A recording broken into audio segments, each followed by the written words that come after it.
Welcome back to the Creative James Media YouTube channel, everybody, and thanks again for tuning in for yet another wonderful interview with one of our authors.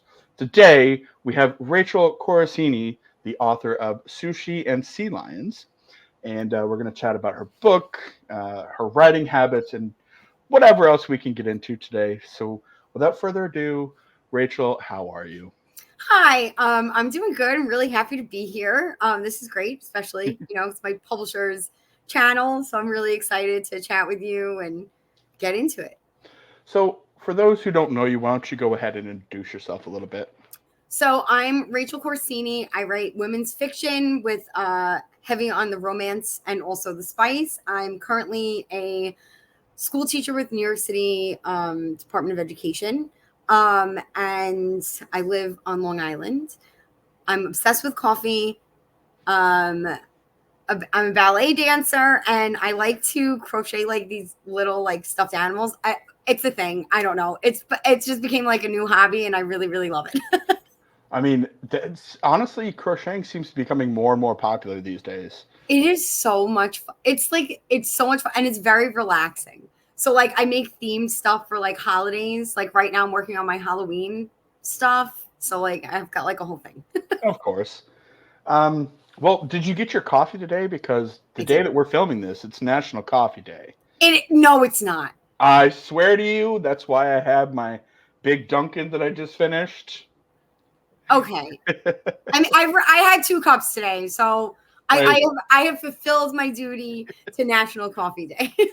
I mean, as long as you at least have one, but I myself, I can't stop at one. No, It's more like three or four, sometimes five, depending on the on my how early my I'm my awake. general is like 3, but today I was a little bit only had 2, so I'm doing good. I'm good. I'm doing good. Well, I mean, as a teacher, though, you technically, you get more leeway with the coffee. My roommate's actually a teacher. This is his first year Oh, teaching special ed. So, oh, oh. Has he cried yet? yeah, Yes. probably. Yes. He's Yeah, they say like, I mean, listen, my first year was really tough because I teach undercredited overage high school students. So mhm, and it's called a transfer high school in New York City. So it's like a last chance right, for graduation. And they're rough. And I've done my whole career that way. And there have been I mean, I have come home some days and I really questioned whether this was what I wanted to be doing right, or if I was in the right place. Like, is this something I wanted to continue like to pursue? right, Um, but at the end of the day, now I've been teaching for 10 years and I've been doing this for 10 years and teaching those kids for 10 years. And and now I love them. Like, I love them. They're very funny. They could be a little rough. They could be a little tough, but they are funny. And we have a good time. And I try to make them, enjoy class. I'm an English teacher and I try to make them right, enjoy class. A lot of them don't like to read. They don't like any of that. And I try my best, like to change how they feel about learning, which is right. very, very hard because they're older and they've been, kind Yeah, of pushed around their whole lives and teachers and whatever. And they have, but the first year, that year is, yeah.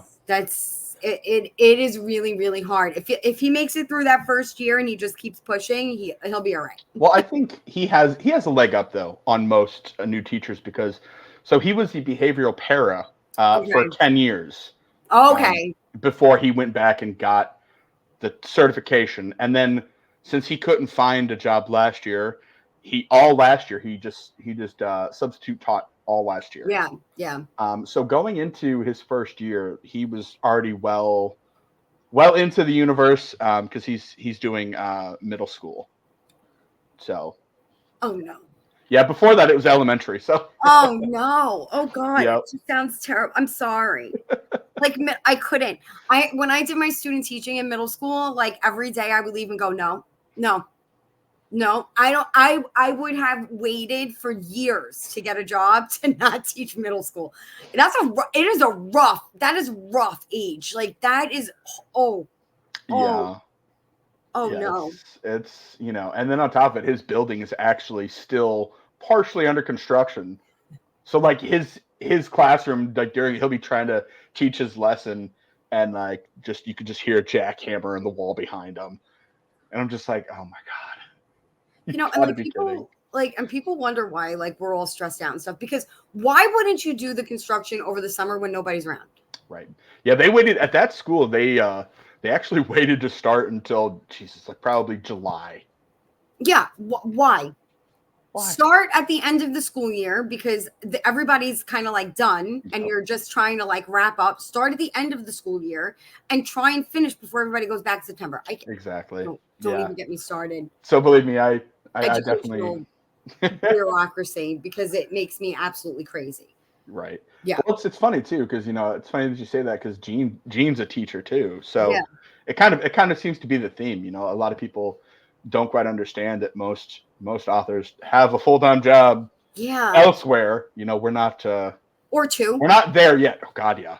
I I probably have the equivalent of I have two full and two parts, so basically the equivalent of three.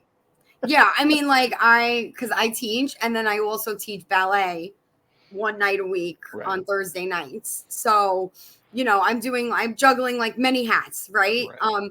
But to be fair, it's all things that I really love. So a lot of it doesn't really feel like I'm like working, Exactly. like, yeah, like I might be tired, but it's like I love my day job. I love teaching. But also like I really love teaching ballet too. So and I've been a ballet dancer, oh God, like for a bajillion years. So it's like, this is kind of like my thing. So like I enjoy sharing what I know with students and teaching them and taking my own class and and stuff like that. So it doesn't really feel like work. I'm just like happen to get paid for it. Pretty much. That's how mine Which is are. nice. It's Yeah. a blessing because it makes it easier. Honestly, when you don't have to constantly fear and dread going to work. Like, oh Yeah. God, it's Monday. I gotta go back to work. I know. I know. You know. Sometimes that does happen just because I have to get up early and I'm a night owl. So I'm like, ugh, Right. but that's neither here nor there. Besides the point. So tell us a bit about your book, Sushi and Sea Lions. So Sushi and Sea Lions is women fiction, heavy romance. It is definitely spicy. Don't let like the cute like cover fool you, right? Like, and it is about Daniela Verdi, a former ballerina. She has a career-ending injury that basically, she can't dance anymore, and she was basically at the top of her game. She was like prima ballerina star um, at 30 years old, and then so everything from there starts. I'm Right. laughing, but it's like kind of really messed up. Anyway, everything from there starts to fall apart, right? This guy that she's with, that she thinks is her boyfriend, isn't really her boyfriend. It's like the classic millennial situationship. So she realizes that, and then is also now heartbroken. She starts to run out of money, so she has to move back to her parents' like rental property in Queens where she grew up because she doesn't have any money. Because before that she lived on the Upper West Side of Manhattan, whatever, very fruitful. Yeah. So she has to move back to Queens where she grew up. And from there, really the crux of the story is figuring out her life and figuring out what she really needs from her life as opposed Right. to like this perfect dream. And she meets or happens to like reconnect with her brother's best friend, Vincent, who is also his life is also falling apart because he's in the process of getting a divorce. His wife had an affair. So he is also in dire financial straits, has moved back to the neighborhood in Queens. And so they like reconnect. And Right. through that, she's figuring out her life. He's kind of figuring out his a little behind the scenes and they become friends. And that's really like the story. But really, it is about, finding the life that you need as opposed because sometimes the life we think we want isn't necessarily the life that we need. And Exactly. and that is really the story, right? Because she finds that through all the different things that she's doing, that maybe her former life, even though while she was in it, she was like, this is my dream and everything's amazing. Maybe it really wasn't so great. Right. And so she kind of like starts to have that realization.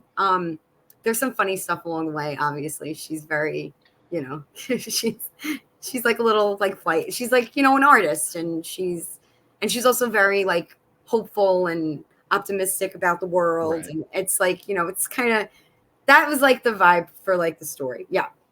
So I had this question too, and I know a lot of other people are probably wondering, what exactly is a prima ballerina? Is that like a lead position, or is that like So she's a star. okay? So like when you say prima ballerina, it's like sometimes not even just like a principal ballet dancer. So principal ballet dancers will dance, the famous roles, right? They will dance like Sleeping Beauty and Odile Odette and Juliet from Romeo and Juliet. Sometimes like it depends on what company you're Right. referring to, but when you are considered a prima, that you are the star like billing of the company. So you'll have first cast, which I don't know if you really know any of this stuff, but like a first cast in anything in a ballet company, first cast is a really big deal. That means like that's when all like the reviewers are in the audience. There that's usually like the cast that gets the Times review and like stuff like that, right? Like so she would, if depending on whatever roles like she was doing that season, chances are she's going to be first cast. And she's, they're banking on her performances, like making the company money. Right. So she was literally at the top of her game, right? She was desired. Like they asked prima ballerinas to like perform all over the world or guest with different companies Right. because they would draw in money. So, her career was literally at the top of its game, right? When this happens to her. And so she's like devastated. Right. Like she doesn't know what else. This is all she's worked for her entire life is this, and she can't do it anymore. Right. Yeah, I was just curious because I was setting up your post for it, and I was like, what?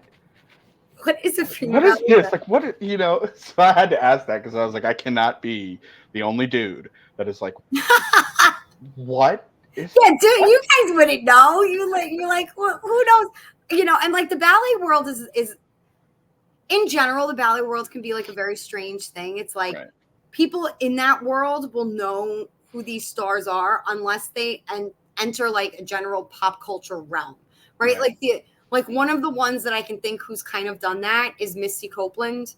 I don't know if you know who she is. I don't know. Well, like she's a little bit more like a B or C list like celebrity at this point because she's done a lot of like advocacy work. Like she's the first prima ballerina, African American like prima ballerina at American Ballet Theater, and then she's like done campaigns like and partnerships with a lot of like different brands, and she's been on Sesame Street and like so when that kind of starts to happen is when like they enter more of like a general sphere. But stars in the ballet world, unless like that world or like they end up doing some dance movie or whatever it is, right, that gets them kind of Right. some notoriety, you only know about them if you're in that arena, right? Like so even like with Daniela per se, right, there's a part in the book where she jokes, where she says something because she's like having a breakdown, and she's like, I'm on the Metropolitan Opera. Like my image is hanging from the Metropolitan Opera, right? But she could walk around New York City and no one knows who she is. Meanwhile, like her dancing in that area, like that, in that way, she's like famous. Right. Right. So it's like very, very strange. It is. That's her, right. And then she like, it's not even like a fall from grace, right? It's like it's all like ripped away from her. yeah. Right. For what was there a particular character or scene that was just really hard for you to write? Oh my gosh. Okay. So I would say the hardest scene I think for me to write that took me to get it right was, I mean, spoiler alert, because it is kind of has romance beats, was like the third act breakup, because it is mean. Right. Like what happens between them in that moment. I mean, he really breaks her heart, and she is not nice to him either. And it's really bad. Like it, and that was really, really hard for me to let her like express all of that emotion. Right. But it was necessary because he does something that she never thought that he would do, and so she is really, really, really heartbroken. Right. And she's not nice to him, and he is not nice to her. And so that was tough. That was really, I was like, I love them to bring up. You've invested so much. You're like, man, I wrote these two together just for each other, and now I'm gonna have to rip it all apart. Now they hate each other. No, I'm kidding. They didn't hate each other. It was just, they're like they're two broken people trying to figure out life, right? Like Right. she was really, really hurt. I mean, literally physically broken, then also heartbroken. Right. And they kind of meet and they become friends and they slowly come together. He went through this horrible divorce from his ex-wife, who was also horrible. She's a horrible person. But him too, right? Like he's having his own issues with like falling in love again and all of that kind of stuff, right? So, you're talking about two people who've got their own baggage here that they're trying to work through. And like, what he does is like devastating to her.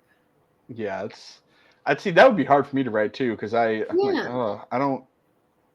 It would definitely take a lot of thinking to kind of get it just right the way that it would come across. That was it. That was really it. Like, what does she say that hits him the way it needs to? What does he say that hits her the way it needs to? It's not only the actions, right? Yeah. Because it is an argument. They are arguing after what he does or lack of what he does, right? They're fighting. And so, they say things to each other that are, I mean, and they mean them. And, so it's like, okay. And then also like, how do you decide to come back from that? Right. Yeah, exactly. Well, now what do I do? Oops. Look what I got into. You have this book has a unique title. Two things that you generally would not see in the same sentence. Yeah. Is there a particular story behind that? So it's a little bit of like, so Daniela, while this is all going on, is really struggling with just accepting herself also. That's a big thing. That's also a theme that like runs through the story. Right. And two of her favorite things are sushi and sea lion. Okay. And the situationship was, always kind of like backhanded complimenting her or like tearing her down in like small like ways. And, like teasing her for the things that she really liked. And so there's like two moments in this book where one is she gets Vincent to take her for sushi and he doesn't eat fish, any fish. He hates fish. Okay? And he tells her that he's like, I don't like it. It's gross. The googly eye, like the whole thing. Right. And she's like, well, there's chicken teriyaki, like you can have chicken teriyaki, right? Like it's, Japanese food. Yep. And he's like, fine. And he takes her for sushi and she's like thinking about how the other guy would never have done that. He would have just said no and called it a day. Right. But he took her because she likes it. Right. And then there's the sea lion aspect. They're her favorite animal. And she loves the zoo. They're her favorite animal. So there's two scenes with sea lions in the book. And she does something. I don't like totally want to give it away, but she does something where she's like, oh my God, he's going to think I'm a total freak and never speak to me again. But that's not true. He actually finds it very endearing. And it's like, that's kind of like the moment where he's like, okay, like this girl, right? This woman this is it. Right. Work together. This is what we're doing. Right. And you could tell. So it's kind of like a metaphor for her of acceptance and just being who she is and liking the things that she likes and not feeling sorry about it or not being apologetic about it. And it's like, hey, if you don't like it, you don't like it. Right. So that's how I came up with the title. Yeah, I was wondering because I was like, okay, it's clever and it's something I would never think of. And I was like, okay, there has to be some sort of story behind that. But that's one of my favorite scenes in the whole book is the moment at the zoo. At the zoo? that was my favorite scene to write. It's my favorite moment of the entire book. They're at the Bronx Zoo because it takes place in New York. They're standing in front of the Bronx Zoo and in front of the sea lion pool at the Bronx Zoo. And he takes her to the zoo because this is her brother's best friend. And the reason why he takes her there for this date is because he like phones a friend and he calls Jerry, Daniela's brother, and is like, what does your sister really like to do? Right. And you know, the brother like reads him the riot act and then is like, well, she really likes to go to the zoo. And he's like, okay. And then he takes her to the zoo. So that's a whole other thing, right? Like, you know, so already he's got like brownie points, right? Because he like figured this out. And then they're standing in front of the sea lion pool, which is like her favorite place. And it's just, you know, like in a story like mine, there is usually a moment where you can tell someone has fallen in love with somebody else. And that's the moment. And it was so much fun to write. And it's so sweet. And it's like, yes. And then like when I got it right, I was like, yes, I nailed it. I did it. So would you say that there was a specific or particular happening that kind of triggered the inspiration for this book? Yes, absolutely. My life was also a total mess. Okay. So wasn't expecting that one. Yeah, Danielle is very heavily based on myself. She's not like a total self-insert. Don't get me wrong, right? There are things about her that are, you know, definitely not me, but she is based on myself. I went through a particularly difficult emotional time. And listen, I was dumb. I was, you know, in my late 20s, like early 30s, and I'd gone through a situationship and it ended horribly. I realized it wasn't going anywhere and I just had to walk away, and it was horrible. I was a disaster. And so, you know, this was like a coping mechanism, really. Writing this story was like a coping mechanism. So instead of like the famous thing I keep saying is like, instead of me going to therapy, I wrote a book. And it helps. It has worked out wonderfully. I just tell you. You know, you got to do what works. And honestly, yes. I can relate to that because that's why I started the first book. You know, my first book, I started writing it. Well, two reasons. One, because I was like, okay, I need something to focus all this energy and all these things on. And then also somebody was like, you can't write a book. And I was like, well, watch me. Yeah. It may not be a long one, but I guarantee you it's going to get done. Right. So I definitely get it. Yeah. And it was good. It was like, you know, it was very good for my soul because it ended up not being just about like that particular emotional thing, right? Because there's stuff about Daniela that was also unresolved about myself that I hadn't really looked at in a long time. So I was like, well, I might as well just give her every issue I've ever had on the face of the planet and we'll figure it out together. Makes writing easier. Yep. And I'm a write what you know writer. Mm-hmm. So there's like pieces of my life in everything that I write.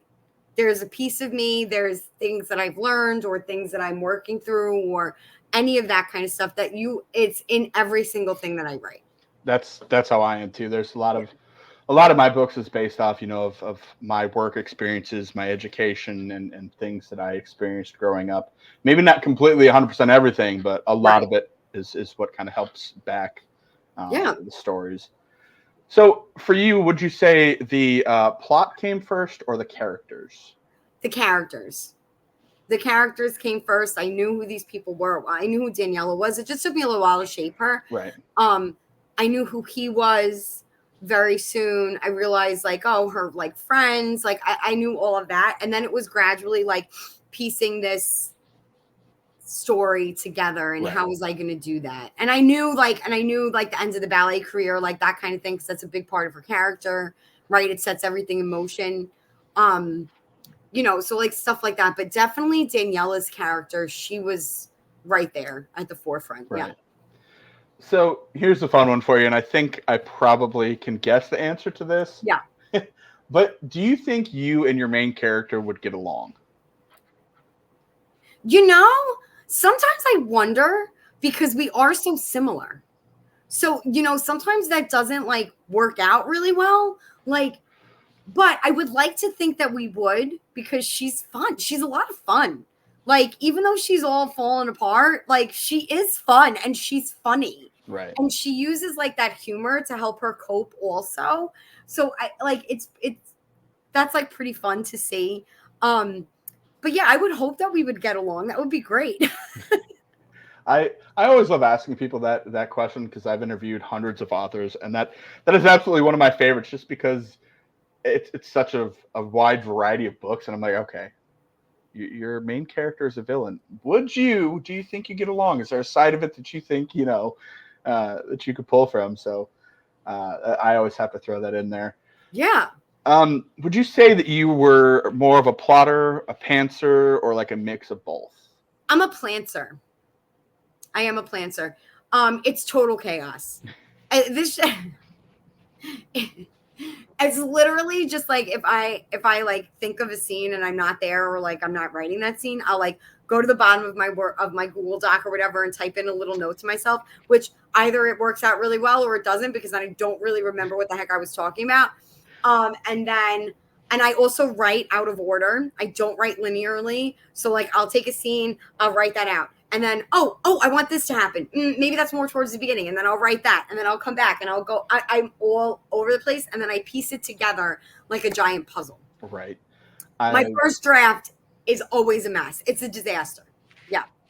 I'm the same way. It's like, I keep a general outline, but it's more of like, okay, these are the characters' names. These are how I know them or where they're from. Yeah. And then a few bullet points of things to remember. Other than that, I just write how I feel or what I think should come next. And there's a lot of times I'll walk away at a certain point and I'll come back and I'll be like, I don't remember what I was thinking of putting there. And then I put what I'm thinking at that time. And it's like, okay, that seems like it's a lot better than the first time. So, total chaos. How would you say that you handle negative reviews on your books? I think like maybe that's because I grew up in the ballet world. I don't know. I'm just kind of like, all right, well, you didn't like it. Right. I mean, what are you really going to do about it? Yeah. Right. I mean, I do read my reviews, which I know like everyone says like authors shouldn't read their reviews, whatever. Oh, I do. But, I've had like 2 like very, very negative reviews. And like one of them, I was kind of like, okay, I could see where you're coming from with that. Like if you're like triggered by that, then fine, right? That's totally fine, and I get it. So okay, fine. I'll take the 1-star review. And then the other one, it was just like they found like the ending to be unbelievable after the 3rd act breakup. Right. And like what had happened. And so they gave me a bad review. And I was like, okay, well, that's fine. It's not believable for you, but for this character, this is the decision, right? So I'm like, all right, whatever. Like, no one's gonna like everything. Yeah, that's exactly it too. I think we have to remember as authors that our books aren't for everyone. Right. Certain people are only gonna like certain genres. Some people might dip their toes in the water. That's just it's just how it is, and sometimes we get crossover readers and sometimes we don't. Right. But going into reviews, you just have to be like, look. I mean, I've had times where it's like, it was a bad review, but at the same time, it was like, there was some criticism in there that I'm like, okay, I didn't even realize that I repeated that a million times, or that I tend to write characters like that. So that's good to know. I can keep that in mind and make a note going forward to kind of maybe change things up a little bit in the next. I think it would. If it didn't have anything to do with like a plot element or something like that, and it was talking about the skill level of the writing, then I might be a little bit more like, ooh, ouch, right? Yeah. Because I have seen reviews like that where it's like bad reviews because of the writing. Yeah. Not the story. Like if you don't like the story, fine. But when you're talking about the writing itself, I think that's different, right? That is where it's like, okay, like maybe I shouldn't have been published. Like, you know what I mean? Like, yeah.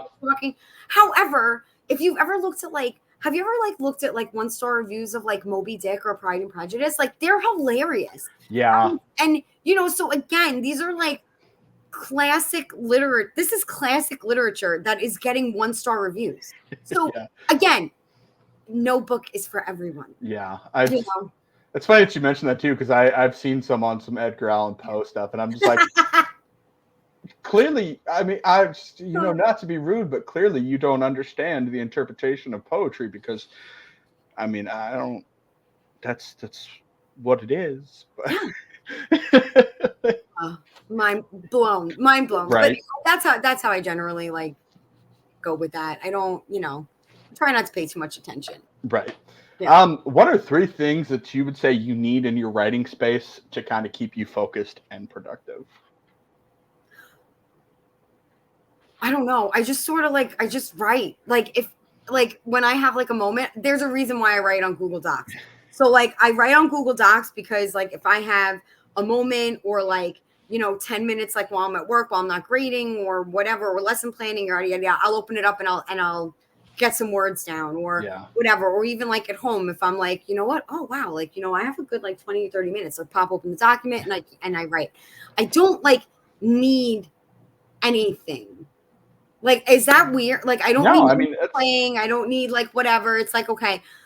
Usually the only thing I might say I do need is like I need like a couple of minutes to like review what I've written before and like reorient myself in the right. story. And then like usually I'm off to the races. Well, because Yeah. I just like to ask that, because I know I've had some authors where they're like, "Oh, I can only write in certain spaces." Yeah. Like No. if it's too overly loud or a coffee shop, it's a no go, or I have to have certain light, or whatever the case may be. I do like quiet.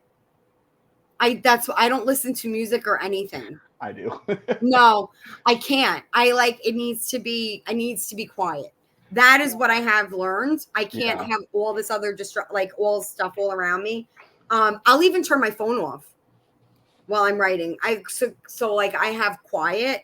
But when I'm editing, I usually make a playlist that matches the story and I listen to music when I edit. Right. Yeah, Yes. I do. I do music when I'm writing, because it's like, for me, at least for me, anyways.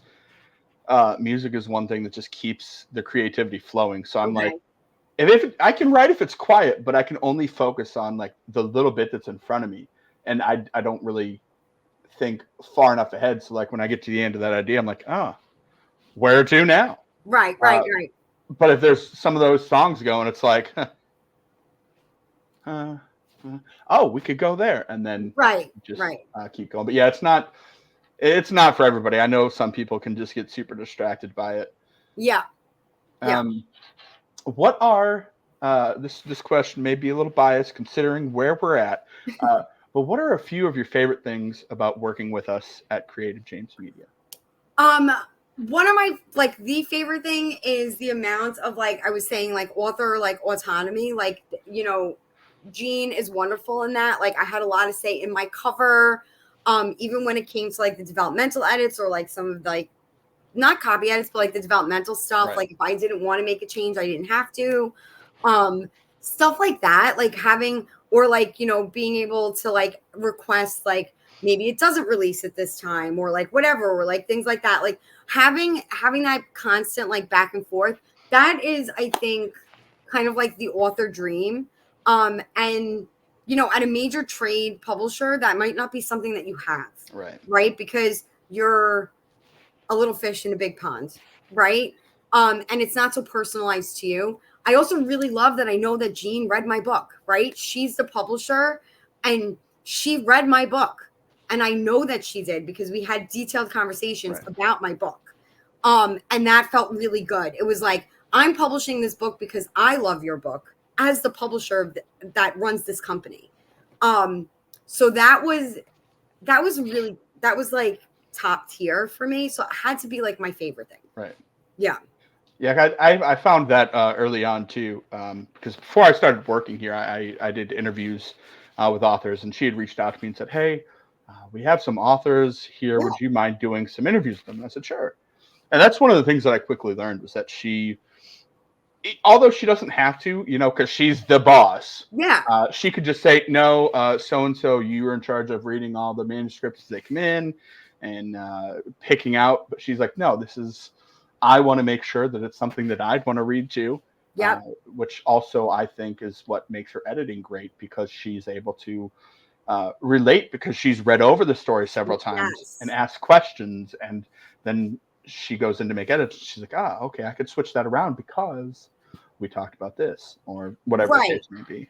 Right. Like, she knows your story, which I think is really, which is kind of special, right? Like, I don't think that it works like that at every publisher. No, I would dare to say that you probably, out of 90% of the other publishers, you probably wouldn't get the level of personalization that you're getting. Right. It's just simply not possible. I mean, if you go to most other publishers, most agents or staff at the publisher have probably 10 to 100 other manuscripts that they're working with. Yeah, of course. So, it's big business publishing. Yeah, you have to do it right. I mean, if you and you also have to be, as an author, you have to be mindful of where you choose to let your work live, because when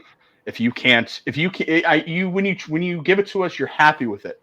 But if you can't be happy with how we represent you, then it doesn't work out, and it shouldn't be. No, right? And I think, yes, and that's really important. Like, you have to be happy with, like, the way the partnership, right? Like, because the way I look at, like, small presses, they are more of a partnership, right? And Creative James Media is like that. It's a partnership with the author, and that is what's really important, right? I don't think, like, personally, I don't know if this book would have found, like, a home with, like, an agent and, like, the big four. It's cross genre. And Jean picked that up right away. She was like, this is not just a romance. This is not just a love story. Like, this is like, there's some heavy stuff that happens in this story. Right. And so that was, like, the big thing. Like, that was my constant feedback. And I was like, so either I have to change this story just to be some fluffy rom-com, or I have to definitely then go with a small press. And, like, she recognized that it was a cross genre book, and it didn't bother her. She liked that it was a cross genre book. Right. Whereas, like, other places were like, no, we're not going to touch that. Yep. She's really good about that too. That's one area that she's really knowledgeable, is being able to differentiate just by reading the book where exactly it should land, and not holding it to one category if it doesn't just fit one. Right. Which, a lot of people don't realize, it's if you stuff it into just one category, but it fits another one too, you're losing out on a potential half a dozen readers or more by not having it listed in such a category. Yes. Right. So she just wants you to get the most readers possible. Yep. Before we end off today, did you have any events or signings coming up that you would like to share with everybody? Not currently. I mean, Sushi's been out. It's been out for a while now. So like, actually, this is pretty awesome that, like, we're doing this. And I know before we started the interview, like I had said, I'm a slow writer. And because I deal in, like, some heavy stuff. And so it takes me a while to get things out, but I am writing. I am working on my work in progress. I'm about halfway to 3/4 of the way through, and then it'll go into the editing phase. So soon, fingers crossed, soon it will be on its way to Jean, and we'll see, like, what happens there. But I'm a slow writer. So, like, currently I'm not, like, doing any signings or, like, anything like that. I do know that it is in some local bookstores, or was. It was at Tiny Raccoon Books in Sayville, and a book boutique, a book place out in the Hamptons. So there were some copies out there, which was actually pretty cool. Yeah, so, like, I've also hit bookshelves, and, like, that was a really big thing. I was like, oh my God, I walked in and my book was on a table, like, next to Tessa Bailey. Like, I mean, so that was, like, very, very, I was like, yes, I did it. That's out there. That's a huge milestone to celebrate, though. Like, it's different. It's a different story to be like, hey, here's my book. You can get it at online here or here. But when you go into a store not even expecting it, you're like, it's just sitting there on a shelf. You're like, whoa. Yeah. a different feeling. Yeah, I was like, oh my God. I was like, oh my God. And then, of course, like to be like next to someone like Tessa Bailey and like, you know, I was like, oh my God. I was like, this is happening. Exactly. It was All awesome. right. Well, thank you so much for taking some time to talk with us today. Yes. We really appreciate it. And I will leave links in the description so you guys can check out her socials to see what she's up to, stay up to date on writing, as well as find your copy of Sushi and Sea Lions. Thank you so much for joining me, and have a great rest of your day. Bye.